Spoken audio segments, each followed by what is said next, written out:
जो रिफॉर्म की बात आई है, सबसे पहला सवाल यही है कि रिफॉर्म का मतलब क्या होता है।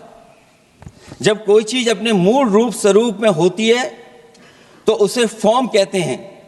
जो वो मूल फॉर्म को खो बैठती है तो डिफॉर्म हो जाती है, और फिर उसी मूल फॉर्म में ले जाने का जो प्रयास होता है वो रिफॉर्म कहलाया जाता है। अध्यक्ष महोदय, सवाल ये भी है कि रिफॉर्म की जरूरत क्यों पड़ी, हमारी चुनावी प्रक्रिया खराब क्यों हुई, उसे खराब किसने किया।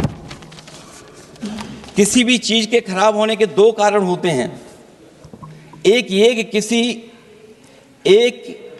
ये कि उसे बाहरी लोगों ने खराब किया, और एक ये कि उसके अंदर से ही किसी ने खराब किया या किसी ने अपने स्वार्थ के लिए करवाया।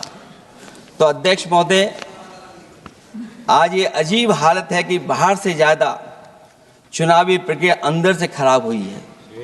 और ये उदाहरण इसलिए मैं देना चाहता था बाई इलेक्शंस के और लोकसभा के इलेक्शन का, क्योंकि जिस तरह की शिकायतें की गई थीं, अध्यक्ष महोदय, एक भी शिकायत पे कार्रवाई नहीं हुई। एक और मैं उदाहरण देना चाहता हूं,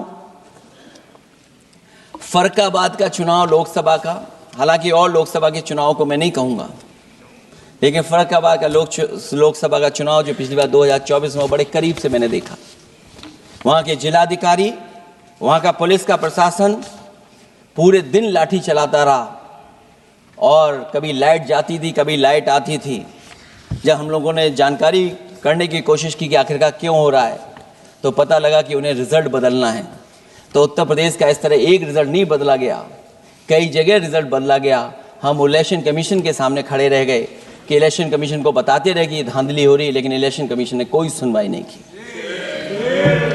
ये केवल लोकसभा में नहीं, मैं फिर लौट करके आता हूं, जितने भी बाई इलेक्शन हुए हैं वहां पर वोट चोरी अध्यक्ष नहीं हुई, वोट डकैती हुई है। और मैं फिर कहता हूं, जहां जहां आप लोग जीते हो बाई इलेक्शन में, अभी 27 भी आने वाला है, अगर एक भी लोग वो जो विधानसभा आप जीत करके दिखा देना, मैं on the floor of house कह रहा हूं अध्यक्ष महोदय, अगर निष्पक्ष चुनाव होगा तो एक भी भारतीय जनता पार्टी वहां पर सीट नहीं जीतने वाली है।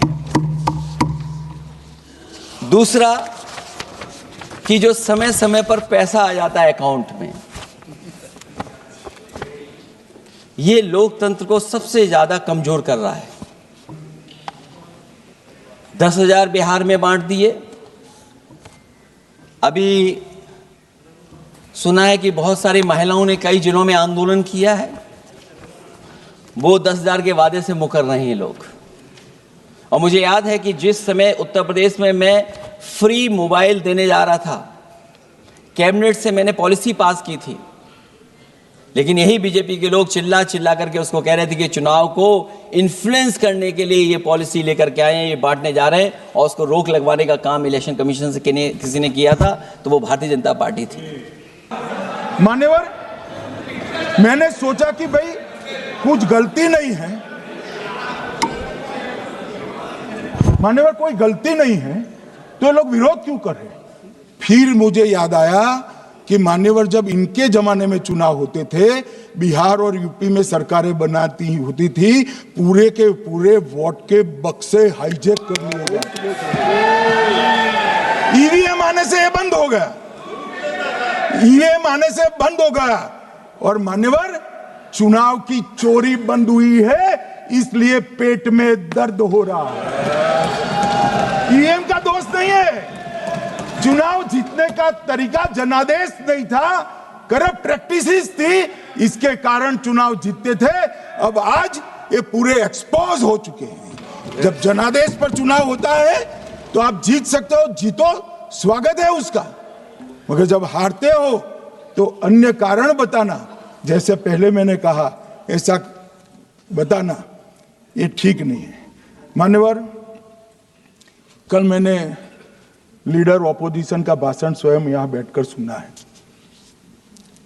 पूरा भाषण उनका धागों में उलझ गया, थ्रेड्स में उलझ गया।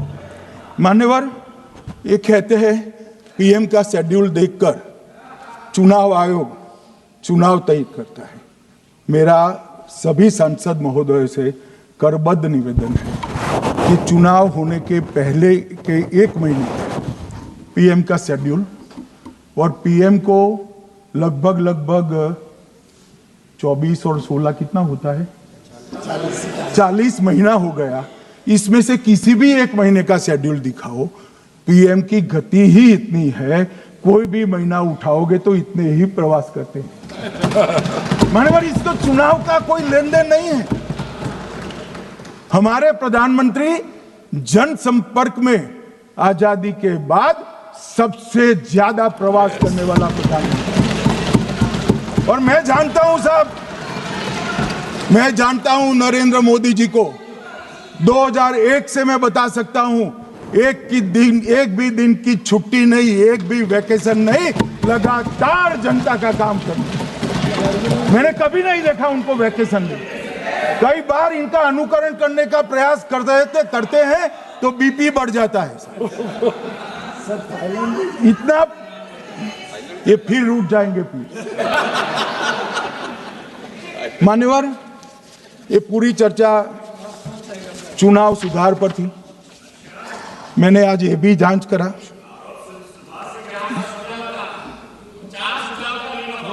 सुनो ना, जरा धैर्य रखो भाई।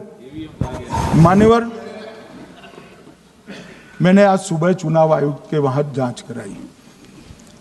जांच मतलब कोई गोपनीय चीज नहीं पूछी है, आप इसका इशू मत बने। मैंने ये पूछा कि चुनाव सुधार के लिए मई 2014 के बाद कौन सी पार्टी से कितने आवेदन आपको मिले, क्योंकि चुनाव सुधार जो करना है इसकी प्रक्रिया क्या है। मान्यवर, चुनाव सुधार सभी राजनीतिक दलों के साथ चर्चा कर चुनाव आयोग भारत सरकार के विधि मंत्रालय को भेजता है, और विधि मंत्रालय इसका कानून बनाकर संसद के सामने रखता है। ये प्रक्रिया है। तो मैंने सोचा कि इतना बड़ा हो हल्ला हुआ तो ढेर सारे चुनाव सुधार कांग्रेस पार्टी ने दिए होंगे, तो मैं जरा उसका पूछा कर दूं, लगे हाथ तो इसकी भी बात कर लूं, इसमें गोपनीय क्या है। तो मैंने पूछा तो साहब मुझे एक रहस्य मालूम पड़ा कि आज तक मई 2014 से चुनाव आयोग को एक भी चुनाव सुधार का सुझाव कांग्रेस पार्टी से नहीं है। मान्यवर,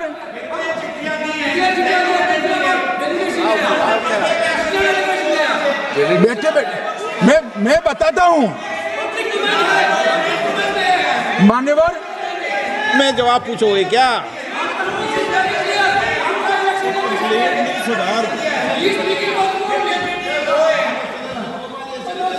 आप भी बोले, हर बोलने पर एक एक बार उठेंगे क्या? हर चीज का जवाब पूछेंगे क्या आप? नो, ये तरीका ठीक नहीं है। नो, ये तरीका ठीक नहीं है।